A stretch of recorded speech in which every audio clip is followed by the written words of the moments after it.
OBC certificate বাতিল মামলায় নয়া প্রস্তাব। নতুন ওবিসি তালিকার প্রস্তাব সুপ্রিম কোর্টে। প্রস্তাব রাজ্যের ব্যাকওয়ার্ড ক্লাস দফতরের। নতুন ওবিসি তালিকায় 3 মাস সময় রাজ্যে জানিয়েছিল রাজ্য, আর রাজ্যের সেই আর্জিতেই সায় সর্বোচ্চ আদালতের। অর্ণবের সঙ্গে কথা বলবো। অর্ণব, সুপ্রিম কোর্টের কি পর্যবেক্ষণ এই বিষয়ে? দেখো, সুপ্রিম কোর্টের বিচারপতি বি.আর. গাভাইয়ের বেঞ্চে এই মামলাটি শুনানির জন্য আসে এবং সেই মামলা প্রায় 10 মাস পর শুনানির জন্য আসছে এবং দীর্ঘ সময় এই ক্ষেত্রে রাজ্য বা রাজ্যের ওবিসি ডিপার্টমেন্ট তারা বারবার সচেষ্ট হয়েছে এই মামলাটা জরুরি ভিত্তিতে শুনানি করার, কিন্তু কোনোভাবেই সুপ্রিম কোর্টের বিচারটি মামলা শুনানিতে তার কোলাতে পারেনি। কিন্তু আজকে একটি নতুন প্রস্তাব নিয়ে এলো রাজ্যের আদার্স ব্যাকওয়ার্ড ক্লাস দপ্তর এবং সেখান থেকে বলা হলো আগামী 3 মাস তাদের সময় দেওয়া হোক এবং যে ওবিসি এ এবং ওবিসি বি এই যে তালিকা, সেই তালিকা প্রস্তুতির জন্য হাইকোর্টে ইতিমধ্যে সেটা বাতিল হয়েছে, 2010 পরবর্তী নতুন আইনে বাতিল করা হয়েছে।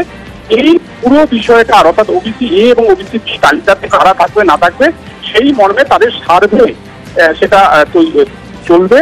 সেই সার্ভেটা কন্ডাক্ট করার জন্যই তাদের 3 মাস সময় দেওয়া হোক, অর্থাৎ ওবিসি এ আর ওবিসি বি যাতে ত্রুটিহীন হয় এবং তালিকা দিয়ে যেন কোনো ডিসপিউট না হয় তারই প্রস্তুতি শুরু করে দিল ওবিসি ডিপার্টমেন্ট। সেটাই আর সুপ্রিম কোর্টের প্রস্তাব আকারে জানানো হলো সিনিয়র অ্যাডভোকেট কপিল সিবালের মাধ্যমে এবং সুপ্রিম কোর্ট আজ সেই সময় মঞ্জুর করছে রাজ্যের ওবিসি ডিপার্টমেন্টকে এবং 3 মাস পর কি বিষয় এলো, কি সার্ভেতে নতুন উঠে এলো বা তালিকা নিয়ে কি প্রস্তাব ফাইনালি তারা দিচ্ছে সেটা জানানোর জন্য জুলাই মাসে মামলাটিতে শুনানির জন্য এলো।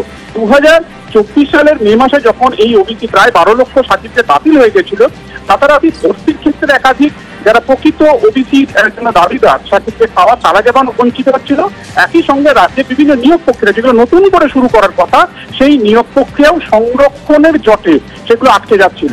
অর্থাৎ এখন যদি কোনো নিয়োগ প্রক্রিয়া করতে হয় হাইকোর্ট এবং সুপ্রিম কোর্টে এই মামলা থাকার কারণে, অর্থাৎ রায় এবং সুপ্রিম কোর্টের বিচার থাকার কারণে 2001 রোস্টারে চাকরি পরীক্ষা নিতে হবে, সেক্ষেত্রে যে 17% ওবিসি সম্প্রদায়ের মানুষ সংরক্ষণের সুবিধা পেতেন, এখন সেটি নতুন করে কোনো নিয়োগ প্রক্রিয়া করতে সেক্ষেত্রে মাত্র 7% ওবিসি সম্প্রদায়ের মানুষ তার সুযোগ বা সুবিধা পাবে, অর্থাৎ 10% পাবেন না। এই যে একটা সামগ্রিক জট তৈরি হয়েছে সেই জটটা কাটানোর জন্য ওবিসি ডিপার্টমেন্টের তরফে নতুন প্রস্তাব সুপ্রিম কোর্টে এবং সেই তার জন্য 3 মাস সময় চেয়ে নেওয়া এবং সময় মঞ্জুর করলো সুপ্রিম কোর্ট। অর্থাৎ 10 মাস পর এই ওবিসি সার্টিফিকেট বাতিল মামলা কোথাও একটা দিশার পথে এগোচ্ছে, সেটাই আজ সুপ্রিম কোর্টে উঠছে। ধন্যবাদ অর্ণব।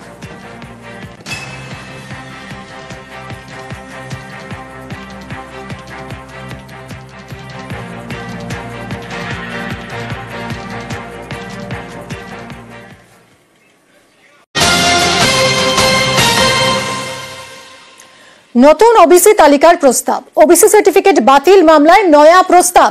নতুন ওবিসি তালিকার প্রস্তাব সুপ্রিম কোর্টে। প্রস্তাব রাজ্যের ব্যাকওয়ার্ড ক্লাস দফতরের। নতুন ওবিসি তালিকায় 3 মাস সময় রাজ্যে জানিয়েছিল রাজ্য, আর রাজ্যের সেই আর্জিতেই সায় সর্বোচ্চ আদালতের। অর্ণবের সঙ্গে কথা বলবো। অর্ণব, সুপ্রিম কোর্টের কি পর্যবেক্ষণ এই বিষয়ে? দেখো, সুপ্রিম কোর্টের বিচারপতি বি.আর. গাভাইয়ের বেঞ্চে এই মামলাটি শুনানির জন্য আসে এবং সেই মামলা প্রায় 10 মাস পর শুনানির জন্য আসছে এবং দীর্ঘ সময় এই ক্ষেত্রে রাজ্য বা রাজ্যের ওবিসি ডিপার্টমেন্ট তারা বারবার সচেষ্ট হয়েছে এই মামলাটা জরুরি ভিত্তিতে শুনানি করার, কিন্তু কোনোভাবেই সুপ্রিম কোর্টের বিচারটি মামলা শুনানিতে তার কোলাতে পারেনি। কিন্তু আজকে একটি নতুন প্রস্তাব নিয়ে এলো রাজ্যের আদার্স ব্যাকওয়ার্ড ক্লাস দপ্তর এবং সেখান থেকে বলা হলো আগামী 3 মাস তাদের সময় দেওয়া হোক এবং যে ওবিসি এ এবং ওবিসি বি এই যে তালিকা, সেই তালিকা প্রস্তুতির জন্য হাইকোর্টে ইতিমধ্যে সেটা বাতিল হয়েছে, 2010 পরবর্তী নতুন আইনে বাতিল করা হয়েছে। এই পুরো বিষয়টা অর্থাৎ ওবিসি এ এবং ওবিসি বি তালিকাতে কারা থাকবে না থাকবে সেই মর্মে তাদের সার্ভে সেটা চলবে। সেই সার্ভেটা কন্ডাক্ট করার জন্যই তাদের 3 মাস সময় দেওয়া হোক, অর্থাৎ ওবিসি এ আর ওবিসি বি যাতে ত্রুটিহীন হয় এবং তালিকা দিয়ে যেন কোনো ডিসপিউট না হয় তারই প্রস্তুতি শুরু করে দিল ওবিসি ডিপার্টমেন্ট। সেটাই আর সুপ্রিম কোর্টের প্রস্তাব আকারে জানানো হলো সিনিয়র অ্যাডভোকেট কপিল সিবালের মাধ্যমে এবং সুপ্রিম কোর্ট আজ সেই সময় মঞ্জুর করছে রাজ্যের ওবিসি ডিপার্টমেন্টকে এবং 3 মাস পর কি বিষয় এলো, কি সার্ভেতে নতুন উঠে এলো বা তালিকা নিয়ে কি প্রস্তাব ফাইনালি তারা দিচ্ছে সেটা জানানোর জন্য জুলাই মাসে মামলাটিতে শুনানির জন্য এলো। 2024 সালের মে মাসে যখন এই ওবিসি প্রায় 12 লক্ষ সার্টিফিকেট বাতিল হয়ে গেছিল, রাতারাতি ভর্তির ক্ষেত্রে একাধিক যারা প্রকৃত ওবিসি জন্য দাবিদার সার্টিফিকেট পাওয়া তারা যেমন বঞ্চিত হচ্ছিল, একই সঙ্গে রাজ্যের বিভিন্ন নিয়োগ প্রক্রিয়া যেগুলো নতুন করে শুরু করার কথা সেই নিয়োগ প্রক্রিয়াও সংরক্ষণের জটে সেগুলো আটকে যাচ্ছিল। অর্থাৎ এখন যদি কোনো নিয়োগ প্রক্রিয়া করতে হয় হাইকোর্ট এবং সুপ্রিম কোর্টে এই মামলা থাকার কারণে, অর্থাৎ রায় এবং সুপ্রিম কোর্টের বিচার থাকার কারণে 2001 রোস্টারে চাকরি পরীক্ষা নিতে হবে। সেক্ষেত্রে যে 17% ওবিসি সম্প্রদায়ের মানুষ সংরক্ষণের সুবিধা পেতেন, এখন সেটি নতুন করে কোনো নিয়োগ প্রক্রিয়া করতে, সেক্ষেত্রে মাত্র 7% ওবিসি সম্প্রদায়ের মানুষ তার সুযোগ বা সুবিধা পাবে, অর্থাৎ 10% পাবেন না। এই যে একটা সামগ্রিক জট তৈরি হয়েছে, সেই জটটা কাটানোর জন্য ওবিসি ডিপার্টমেন্টের তরফে নতুন প্রস্তাব সুপ্রিম কোর্টে, এবং সেই তার জন্য 3 মাস সময় চেয়ে নেওয়া এবং সময় মঞ্জুর করলো সুপ্রিম কোর্ট। অর্থাৎ 10 মাস পর এই ওবিসি সার্টিফিকেট বাতিল মামলা কোথাও একটা দিশার পথে এগোচ্ছে, সেটাই আজ সুপ্রিম কোর্টে উঠছে। ধন্যবাদ অর্ণব।